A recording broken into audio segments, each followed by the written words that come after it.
Chicos, hola, buenos días. Espero que estén todos con la mejor disposición y la mejor energía para el desarrollo de esta clase, ya que durante ese desarrollo vamos a tratar un tema de suma importancia y relevancia, más que todo para nosotros como latinos, pertenecientes pues a este continente. Entonces, quiero que todos nos levantemos, nos dispongamos de este espacio, nos estiremos, por favor, nos estiremos, nos relajemos y respiremos y entremos en contexto con el ambiente para así lograr entender y comprender de una mejor manera el tema que les voy a tratar.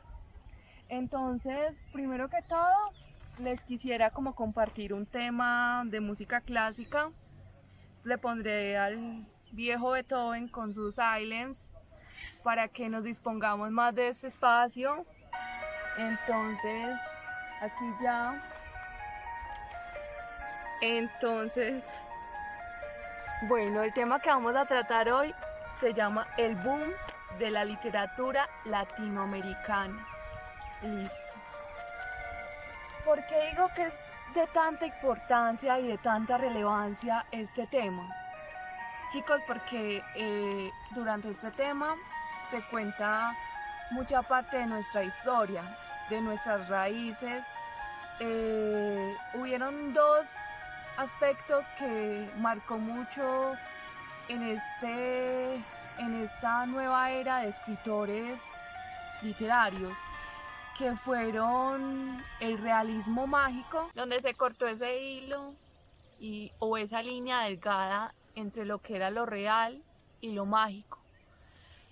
Como esas tradiciones que se tenían, aquellas creencias en las cuales nuestros ancestros creían tanto y tenían tanta fe, y ellos aseguraban que eran realidad, pero muchas de ellas eran una fantasía, como la típica creencia de ver una mariposa negra arrimada en el techo de la casa, u otro tipo de creencias así ancestrales.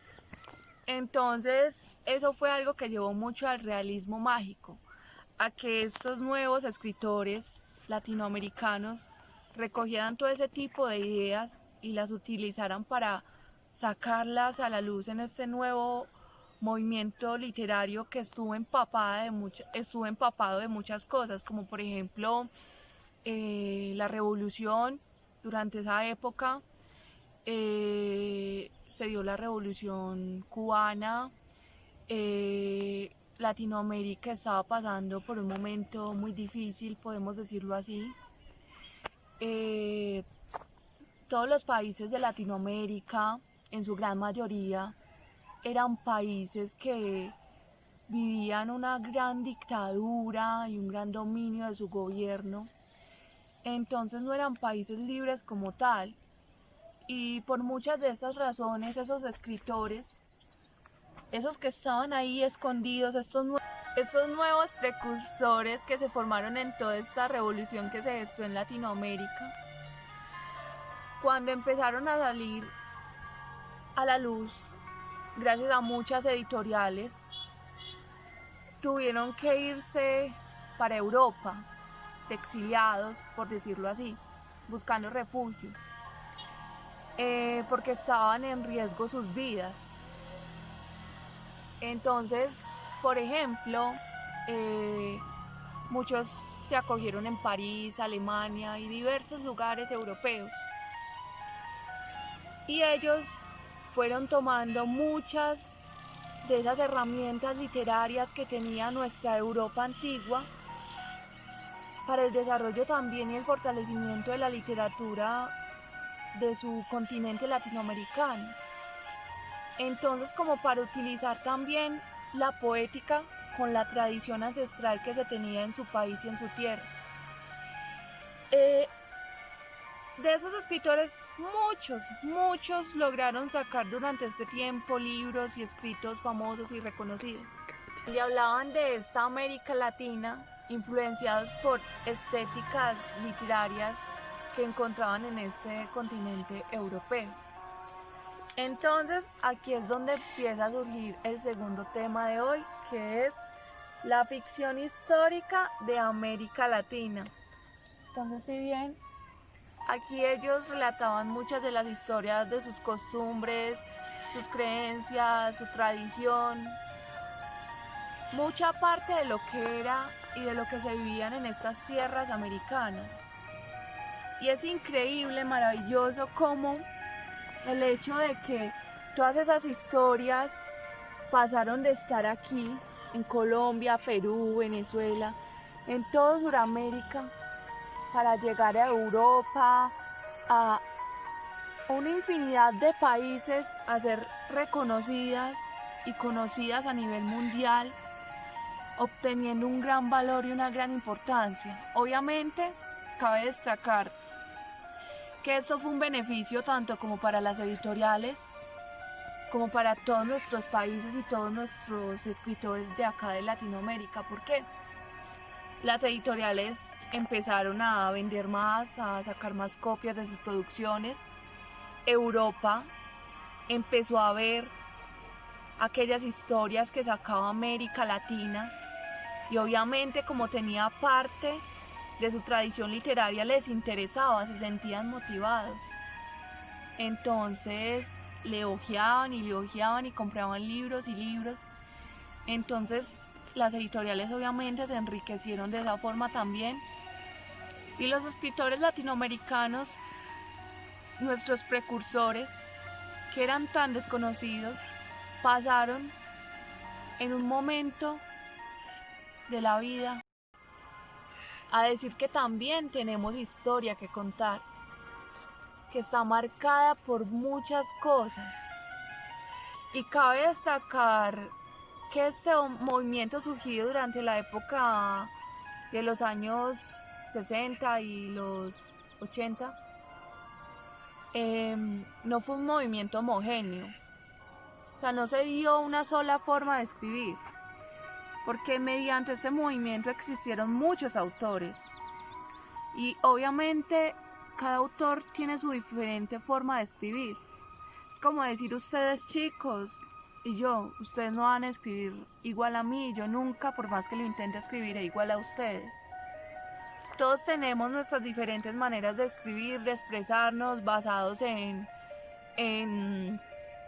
muchas de las cosas que vivimos día a día, en nuestras experiencias, en nuestro contexto, en nuestro ambiente, en muchas cosas que nos pasan y que nos suceden en nuestra vida.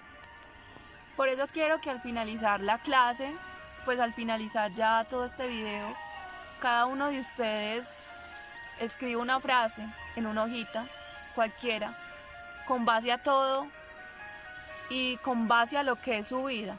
No tiene que ser muy larga, es una frasecita corta y sí. Bueno, procedemos con el desarrollo de la clase. Ya volviendo al tema, les voy a poner un ejemplo muy maravilloso. Juzguen ustedes cómo lo que está dentro de un libro puede ajustarse a cualquier momento, hasta dentro de un momento contemporáneo. Procedo con la lectura. Es un fragmento de 100 años de soledad. Obviamente, ¿quién fue nuestro Nobel por ese libro? Muy bien, Gabriel García Márquez. Y procedo con la lectura. Se llama La peste del insomnio. Cuando José Arcadio Buendía se dio cuenta de que la peste había invadido el pueblo, reunió a los jefes de familia para explicarles lo que sabía de la enfermedad del insomnio y se acordaron medidas para impedir que el flagelo se propagara a otras poblaciones de la ciénaga. Fue así como les quitaron a los chivos las campanitas que los árabes cambiaban por guacamayas y se pusieron a la entrada del pueblo a disposición de quienes desatendían los consejos y súplicas de los centinelas e insistían en visitar la población. Todos los forasteros que por aquel tiempo recorrían las calles de Macondo tenían que hacer sonar su campanita para que los enfermos supieran que estaban sanos. No se les permitía comer ni beber nada durante su estancia, pues no había duda de que la enfermedad solo se transmitía por la de que la enfermedad solo se transmitía por la boca y todas las cosas de comer y de beber estaban contaminadas por el insomnio. Es increíble cómo el insomnio puede pasar de ser un realismo mágico durante esa época a ser una realidad donde la nuestra, en la que muchos padecemos ese tipo de insomnio pese a la situación que estamos viviendo durante nuestra época actual. Bueno, entonces, no siendo más, vamos a hablar de los 4 grandes en la literatura del boom latinoamericano.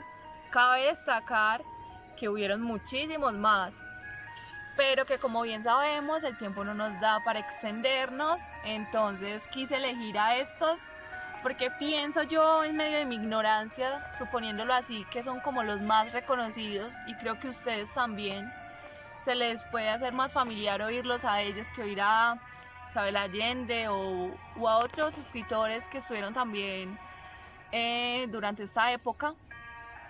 Entonces comencemos con Carlos Fuentes, con la muerte de Artemio Cruz en la época de 1962. Seguimos con... cabe destacar que este escritor era mexicano. Seguimos con Rayuela, de Julio Cortázar. Cabe también destacar de esta obra que esta fue como la principal fuente del boom latinoamericano, la precursora de todo este movimiento literario que se dio en Latinoamérica. Julio Cortázar la hizo en 1963. Bueno, ella la venía creando desde años atrás, pero obviamente la sacó ya las editoriales a ser reconocidas durante este año. Entonces, cabe destacar que Julio Cortázar era un escritor argentino y en su escrito Rayuela nos hablaba de una mujer maravillosa, la maga. ¿Quién no ha soñado con ser una maga en la vida de un hombre? Con ser la que llena de insomnio sus noches. ¿Y cuántos acá no vemos, chicos? ¿Cuántos de ustedes no se han enamorado y no han perdido la razón por ese amor? Entonces es muy maravilloso ese romance, ese contraste que hay, o esa línea delgada entre el romance y la locura. O sea, es algo sumamente maravilloso y que Julio Cortázar nos lo quiso compartir a través de esta obra, Rayuela. No les cuento más de esta obra porque quiero que ustedes se las lean, que investiguen y sí, más de ella o en otra clase les contaré. Y ahora vamos a hablar de La ciudad y los perros de Mario Vargas Llosa, un escritor peruano. En 1963 sacó al público esta obra. En el 2010 se ganó un Nobel también de literatura y su escritura fue muy reconocida porque venía mucho en lo político. Él venía muy metido ahí en ese campo de la política, como con sus opiniones, sus puntos y sus diferentes cosas. Entonces es maravilloso ese contraste de lo romántico a lo político. Y sí, por eso les dije al principio que esto no fue un movimiento homogéneo que se dio en base solamente a un género literario, no, ellos mezclaron muchas de sus tradiciones y sus costumbres. Ahora sigamos con nuestro Nobel de Literatura, Gabriel García Márquez, con 100 años de soledad, el cual obtuvo el Nobel de Literatura en 1982. Y pienso que este ha sido uno de nuestros grandes escritores, no solamente de América Latina, sino también acá de nuestro país colombiano. Bueno, fue el primero, fue el precursor de todos los demás, entonces hay que destacarlo mucho. Y es increíble acá cómo nos habla de aquellas costumbres y de muchas cosas que estaba atravesando también su país o la América en sí. Es muy interesante cómo se pasa del romance a lo político y el acontecimiento de la historia en todas estas obras. Y como bien les leí ahorita en ese fragmento que les compartí, se hablaba de la peste del insomnio, de la lucha revolucionaria como el mismo libros lo habla, de las cosas que sucedían dentro de una familia, de muchos temas. Y bueno, pues chicos, entonces toda esta historia ha sido muy interesante porque, como bien les dije al inicio, es lo que somos, es mucha parte de nosotros. Entonces por eso quiero que a partir de esto todos y cada uno de ustedes vamos a hacer una actividad, e inclusive yo me voy a disponer a hacerla con ustedes. Vamos a escribir en una hojita, no importa lo que sea, junto con la frase que ya debemos de tener hecha: ¿de dónde vengo? ¿Qué acontecimientos en mi historia han aportado para que yo sea ese ser que yo soy? ¿Qué es lo que busco? ¿A qué busco llegar? Pero cabe destacar que no le vamos a poner nuestro nombre, le vamos a poner el nombre de otro personaje. Vamos a mirar qué personajes son dignos de entrar en esa historia, qué lugares, qué momentos, qué sucesos, qué acontecimientos. Entonces los quiero a todos muy activos, por favor. Y bueno, esto fue todo por hoy. Y muchas gracias por la atención prestada. Y mis mejores energías para todos ustedes y con mucho amor de mi parte. Y sí.